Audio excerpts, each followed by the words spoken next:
নমস্কার। যুক্তি তর্ক সঙ্গে অর্কয়ে আপনাদের স্বাগত। আপনাদের সঙ্গে আমি অর্কপ্রভ সরকার।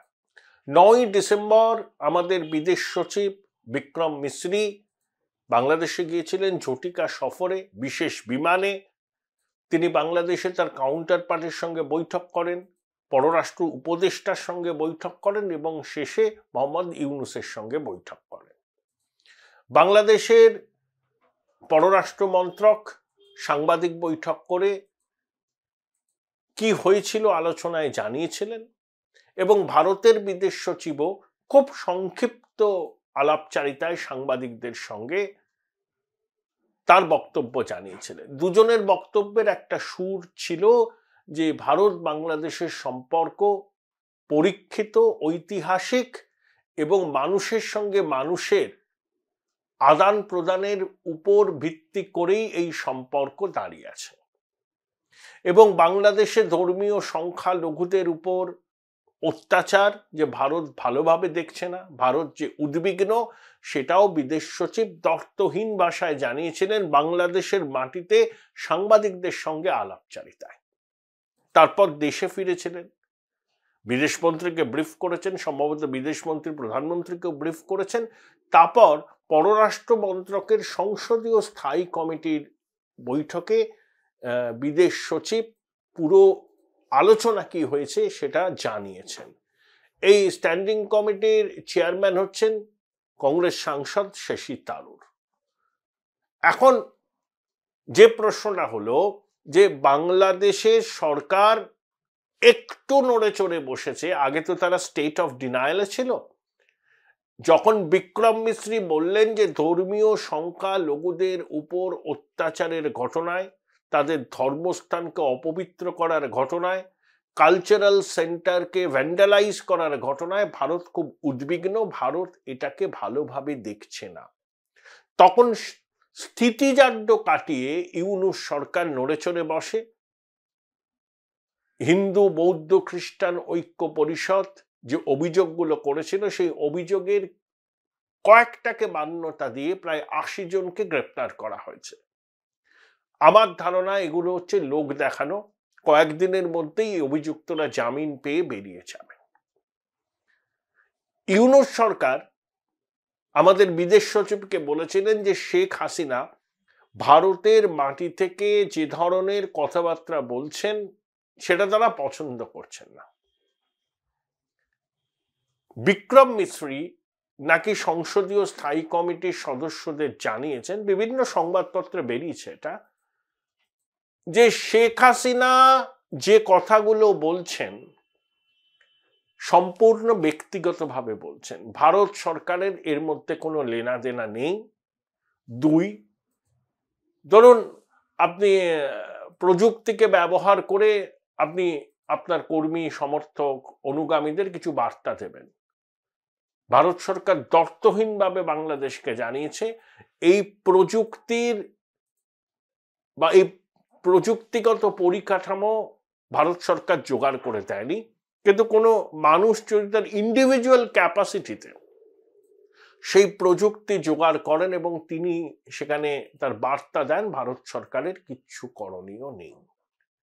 এবং ভারত হচ্ছে কি বলবো, সবাইকে আশ্রয় দেয়, কেউ আশ্রয় চাইলে। দলাই লামা তো 59 সাল থেকে আছেন ভারতবর্ষের ট্রাভেল ডকুমেন্টস নিয়ে তিনি ঘুরে বেড়ান, টিবেটান গভর্নমেন্ট ইন এক্সাইল চালান।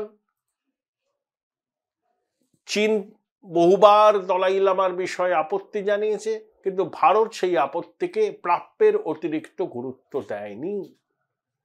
দলাই লামা সারা ভারতবর্ষে ঘোরেন, পৃথিবীর বিভিন্ন দেশে যান। চীনের সরকার তিব্বতের মানুষের উপর কি অত্যাচার করছে সে সম্পর্কে বলেন। চীন মাঝে মধ্যে উষ্মা প্রকাশ করে, বিবৃতি দেয়, কিন্তু দলাই লামার কার্যক্রমকে কখনো ভারতকে বন্ধ করার কথা বলেছে, কখনো কি তার গতিবিধির উপর হ্রাস টেনেছে? টানেনি। তাহলে শেখ হাসিনা ভারতের অতিথি, তিনি আশ্রয় চেয়েছেন, ভারত আশ্রয় দেয়। তিনি দেশত্যাগী প্রধানমন্ত্রী এবং শেখ হাসিনার সঙ্গে ভারতের সমস্ত রাজনৈতিক দলের শীর্ষ নেতাদের ঘনিষ্ঠ ব্যক্তিগত সম্পর্ক। ৭৫ থেকে ৮১ শেখ হাসিনা দিল্লিতেই ছিলেন, প্রয়াত রাষ্ট্রপতি প্রণব মুখোপাধ্যায় কার্যত তার অভিভাবক ছিলেন, এবং ধরুন আমাদের কেন্দ্রের বিজেপি সরকারের শীর্ষ নেতারা থেকে শুরু করে প্রধান বিরোধী দল কংগ্রেসের শীর্ষ নেতারা, বামপন্থী দলগুলো, অন্যান্য রাজনৈতিক দল, সবার সঙ্গে শেখ হাসিনা এক ব্যক্তিগত সম্পর্ক আছে। তার মেয়ে ইউনিসেফের ডিরেক্টর সাউথ এশিয়ায়, দিল্লিতে তার অফিস। তার বোন রেহানা দিল্লি, লন্ডন যাতায়াত করছেন। শেখ হাসিনা নিরাপদে আছেন, তার নিরাপত্তার কঠোর বন্দোবস্ত করা হয়েছে। তিনি কোথায় এখন আছেন দিল্লির সেটা ভারত সরকার প্রকাশ করছে না নিরাপত্তার কারণে। তিনি টেলিফোনে কথা বলছেন, বিশিষ্টজনদের সঙ্গে দেখাও করছেন, কিন্তু আওয়ামী লীগের যে সমস্ত নেতা বেআইনিভাবে ভারতে ঢোকার চেষ্টা করেছিল বা করেছে তাদের সঙ্গে কিন্তু তিনি সাক্ষাৎ করছেন না। অনেকে বলছেন যে ভারত কি শেখ হাসিনার উপর থেকে সমর্থনের হাত প্রত্যাহার করে নিল? আমি তাদের দর্থহীন ভাষায় জানাই, ভারত সরকার করেনি। প্রথম কথা, শেখ হাসিনা বাংলাদেশকে নিয়ে কোনো কথা বলছেন না। তিনি কি বলছেন? বাংলাদেশের অন্তর্বর্তী সরকার এবং সেই সরকারের যারা মাথা তাদের বিরুদ্ধে। একটা গণতান্ত্রিক দেশে উনি রাজনীতিবিদ, পদত্যাগ করেননি, বাধ্য হয়েছেন দেশ ছাড়তে। তিনি যদি এখন যারা সরকার চালাচ্ছেন সেই সরকার সম্পর্কে তার মূল্যায়ন জানান, অসুবিধা কি আছে? তিনি তো দেশ বিরোধী কোনো কাজ করছেন না। বাংলাদেশ বিরোধী কি কাজ করছেন? তিনি বাংলাদেশ সম্পর্কে কি কিছু বলেছেন যেটা বাংলাদেশের মানুষ মনে করতে পারেন যে তিনি বাংলাদেশের বিরুদ্ধাচারণ করছেন? তিনি বলছেন তার সময় কি ছিল, এই 4 মাসে কি হয়েছে, তথ্য পরিসংখ্যান দিয়ে সেটা বলবার চেষ্টা করছেন। স্বভাবতই অন্তর্বর্তী সরকারের এটা ভালো লাগার কথা নয়, তাই তারা প্রতিবাদ জানিয়েছে এবং দিল্লিও তার অবস্থান স্পষ্ট করে দিয়েছে যে শেখ হাসিনা এই সমস্ত কথা যে বলছেন। Join Indian Institute of Hotel Management now. Right choice, right decision. এতে ভারতের কোনো ভূমিকা নেই, কোনো হাতও নেই। এই কথা বলার জন্য যে পরিকাঠামোগত বন্দোবস্ত লাগে সেটা শেখ হাসিনা ব্যক্তিগত উদ্যোগে সেটা তৈরি করেছেন, ভারত সরকার প্রোভাইড করেনি। একজন ইন্ডিভিজুয়ালকে ভারত সরকার কিভাবে বলতে পারেন যে আপনি বলবেন না? অর্থাৎ শেখ হাসিনা ভারতে থাকবেন, তার বক্তব্য তিনি তার মতো করে জানাবেন। বাংলাদেশ সরকার যদি মনে করে, অন্তর্বর্তী সরকার যদি মনে করে যে শেখ হাসিনা ভারতে আছেন, ভারত তাকে আশ্রয় দিয়েছেন, এটাই দুদেশের সম্পর্ক কি হবে তার একমাত্র মাপকাঠি, তারা ভুল করছেন। তারা ভুল করছেন। প্রথম কথা, বাংলাদেশের সরকার কি হবে, কারা সরকার চালাবে, এটা ভারত সরকারের মাথা ব্যথা নয়। আমরা বহুবার ধরে এই কথাটা বলেছি। বাংলাদেশ একটা স্বাধীন দেশ, গণপ্রজাতন্ত্রী বাংলাদেশ। সেখানকার মানুষ ঠিক করবেন তাদের রাজনৈতিক ভবিষ্যৎ। কারা সরকার চালাবেন সেখানে ভারত সরকারের কি ভূমিকা থাকতে পারে? ভারত সরকার শুধু একটা জিনিসই এনশিওর করতে চাইবে, যেই সরকারে থাকুন না কেন, বাংলাদেশের মাটি থেকে ভারত বিরোধী কোনো জঙ্গি কার্যকলাপ যেন উৎসাহিত না হয়। এটা ভারত সরকারের টপমোস্ট প্রায়োরিটি। তাছাড়া দ্বিপাক্ষিক বাণিজ্য যেমন চলছে, পরিকাঠামো নির্মাণের প্রকল্প আছে, ভারত থেকে পাইপলাইনে গ্যাস যায়, বহু নিত্য প্রয়োজনীয় জিনিস ভারত থেকে বাংলাদেশে যায়। 4200 কিলোমিটার দীর্ঘ সীমান্ত ভারত বাংলাদেশের। তাহলে ভারত এগুলোকে বজায় রাখতে চায়, সুসম্পর্ক বজায় রাখতে চায়। বাংলাদেশে কারা ক্ষমতাসীন হবে সেটা বাংলাদেশের মানুষ ঠিক করবে, ভারতের এখানে কোনো ভূমিকা নেই। এটা কিন্তু বিদেশ সচিব স্পষ্টভাবে জানিয়ে দিয়েছেন। কিন্তু শেখ হাসিনা ভারতে আশ্রয় চেয়েছেন, ভারত তাকে আশ্রয় দিয়েছে। একজন ব্যক্তি মানুষ হিসাবে তিনি কার সাথে কথা বলবেন, কি বলবেন সেটা ভারত সরকার নিয়ন্ত্রণ করতে পারে না, করতেও যাবে না। ভারতের মনোভাবও এটা নয়। অর্থাৎ ইউনূস সরকারকে বুঝে নিতে হবে তারা যদি বৃহৎ প্রতিবেশী ভারতের সঙ্গে সত্যিকারের সুসম্পর্ক রাখতে চান তাহলে তাদেরও শেখ হাসিনার ভূতকে মাথা থেকে তাড়াতে হবে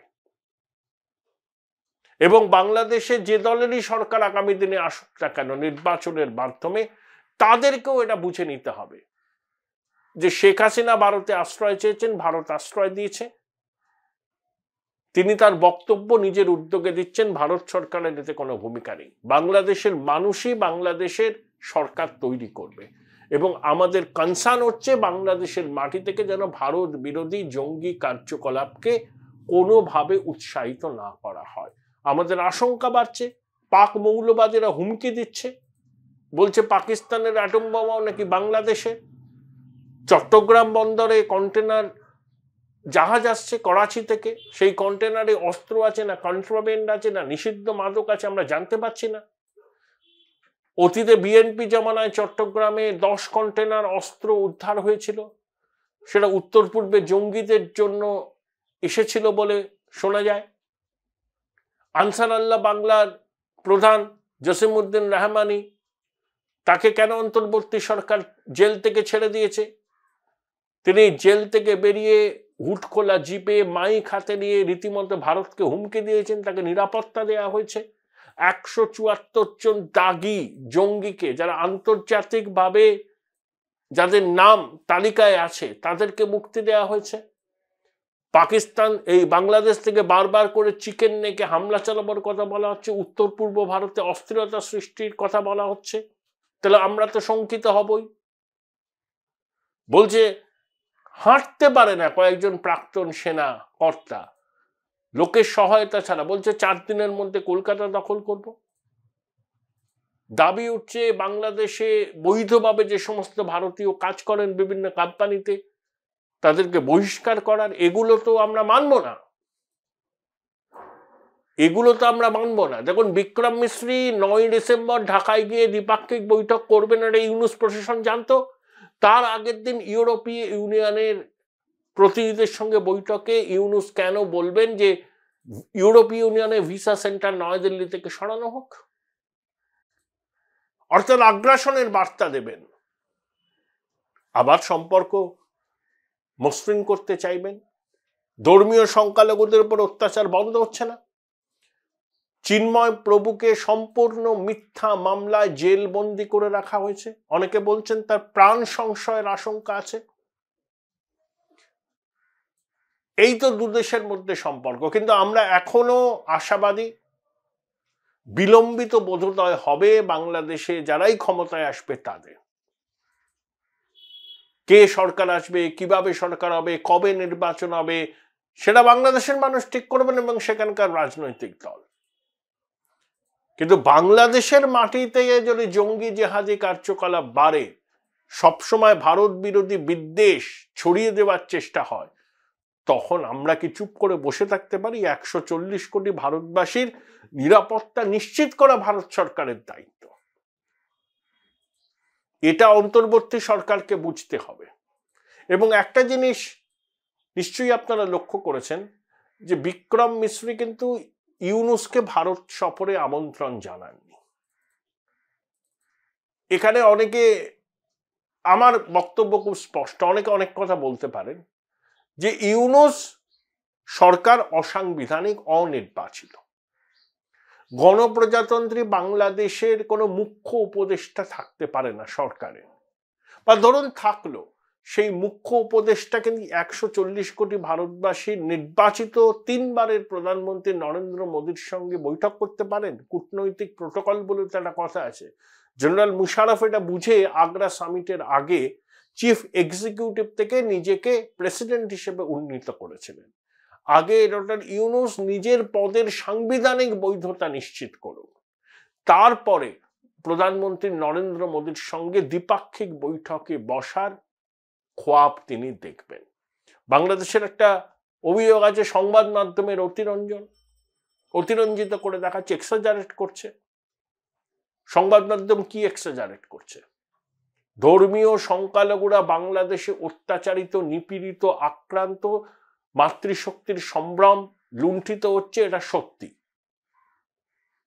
এবং ভারতীয় উপমহাদেশে হিন্দুরা আক্রান্ত হলে ভারত সরব হবে, কারণ ভারতবর্ষ বিশ্বের 95% হিন্দুর বাস। এটা নিয়ে বাংলাদেশের অন্তর্বর্তী সরকার যেন মনে কোনো দ্বিধা না রাখে। যেখানেই ধর্মীয় সংখ্যালঘুরা আক্রান্ত হবেন এই ভারতীয় উপমহাদেশে, ভারত সরকার প্রতিবাদে সরব হবে, কূটনৈতিক পথে চাপ সৃষ্টি করে ধর্মীয় সংখ্যালঘুদের জীবন, সম্পত্তি এবং সম্ভ্রমের নিরাপত্তা নিশ্চিত করার চেষ্টা করবে। নান্য পন্থা এছাড়া আর অন্য কোনো পথ নেই।